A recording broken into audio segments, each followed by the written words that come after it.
संविधान सन्मान परिषदेच्या कार्यकर्त्यांनी 12 फेब्रुवारी रोजी दुपारी अन्न औषध प्रशासनाच्या कोल्हापूर कार्यालयाला भेट दिली.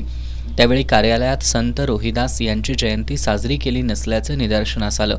यावेळी कार्यकर्त्यांनी संत रोहिदास यांची जयंती साजरी का केली नाही असा सवाल करत जयंती साजरी करण्याची जबाबदारी ज्यांच्यावर होती त्यांच्यावर कारवाई करण्यात यावी यासाठी निवेदन दिलं होतं. मात्र विभागाकडून अद्याप कोणतीच कारवाई झाली नसल्यानं आज परिषदेच्या कार्यकर्त्यांनी औषध प्रशासन कार्यालयात भेट देऊन सहाय्यक आयुक्तांच्या केबिनमध्ये काही काळ ठिय्या मारला. यावेळी कार्यकर्त्यांनी संत रोहिदास यांची जयंती साजरी का केली नाही, हा प्रकार जाणून बुजून केलाय का अशी विचारणा करत सहाय्यक आयुक्त U.S. लोहकरे यांना धारेवर धरलं.